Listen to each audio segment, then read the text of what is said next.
Welcome back to Grammar Grade 6. This is Unit 8, Lesson 51, and today we're tackling something that trips up even careful writers. What to do when a sentence has more than one subject. When two subjects share a verb, which form of the verb do you pick? By the end of this lesson, you'll have a simple, reliable answer. Let's dive in. First, a quick recap. Subject-verb agreement means the verb has to match its subject in number. If the subject is singular, one thing, you use a singular verb. The dog barks. If the subject is plural, more than one, you use a plural verb. The dogs bark. Simple enough. But today we add a twist. What happens when a sentence has two subjects sharing one verb? That's what we're going to sort out. So, what is a compound subject? A compound subject is just two or more subjects that share the same verb. Take this. Maya and Theo walk to school. There are two subjects, Maya and Theo, but they share one verb, walk. Both of them are doing the walking. The two subjects are glued together by a little connecting word, and it turns out that which connecting word you use completely changes the rule. Let's look at the two cases. Case 1. Subjects joined by the word and. This one is easy to remember. When you join subjects with and, you're adding them together, so you almost always have more than one thing, which means you use a plural verb. Maya and Theo are in the club, not Maya and Theo is. The cat and the dog share a bowl, not shares. And plus another subject means plural, so reach for the plural verb, are, share, run. Add them up and go plural. Case 2 is trickier, and it's where most mistakes happen. Subjects joined by or by nor. Here, you do not add the subjects together. Instead, you look at just the subject that is closest to the verb, and you make the verb agree with that one. If the nearer subject is singular, use a singular verb. If the nearer subject is plural, use a plural verb. The idea is that or and nor mean one or the other, not both, so only the closest subject counts. Let me show you this in action, because it's kind of amazing. Watch. Neither the dogs nor the cat is fed. The cat is the closer subject, and cat is singular, so the verb is singular, is. Now, watch what happens when I just swap the order. Neither the cat nor the dogs are fed. Now, dogs is the closer subject. Dogs is plural, so the verb becomes plural, are.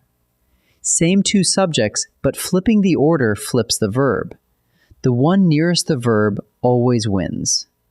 Let's boil it all down to a two-step check you can run on any sentence with a compound subject. Step 1. Are the subjects joined by and? If yes, use a plural verb, always. Step 2. Are they joined by or nor?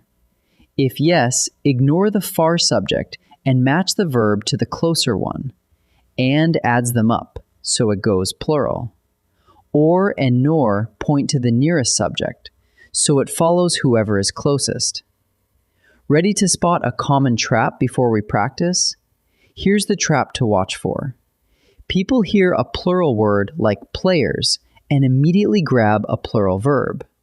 Look, either the players or the coach are late.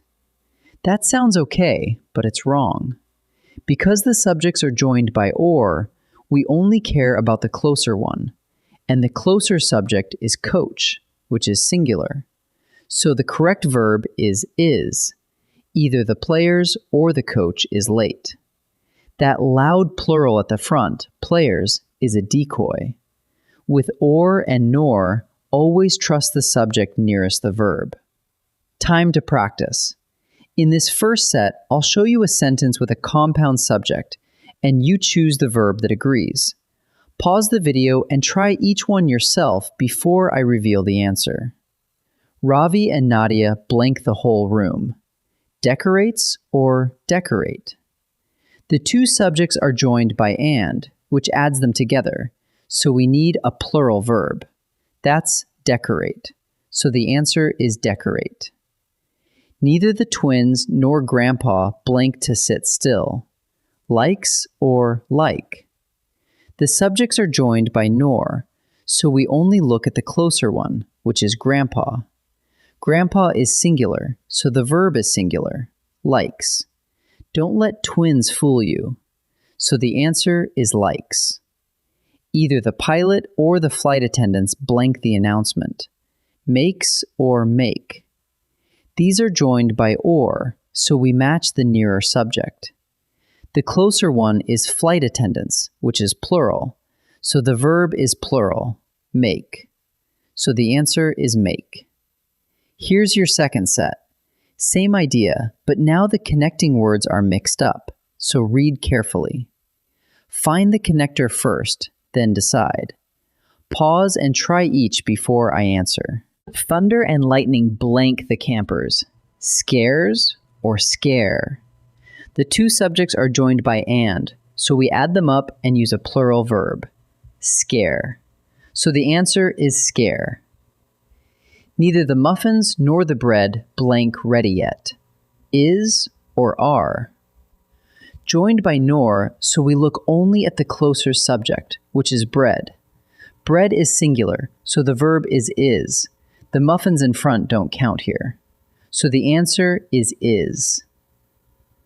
A sandwich or two apples blank in my bag. Fits or fit? Joined by or, so match the nearer subject. The closer one is two apples, which is plural, so the verb is plural, fit. So the answer is fit. Let's wrap up. A compound subject is two or more subjects that share one verb. When they're joined by and, you add them together and use a plural verb. When they're joined by or nor, you don't add them. You match the verb to whichever subject is closer. And adds them up, or and nor point to the nearest one. Practice spotting the connector first, and this becomes second nature. Great work today. I'll see you in the next lesson.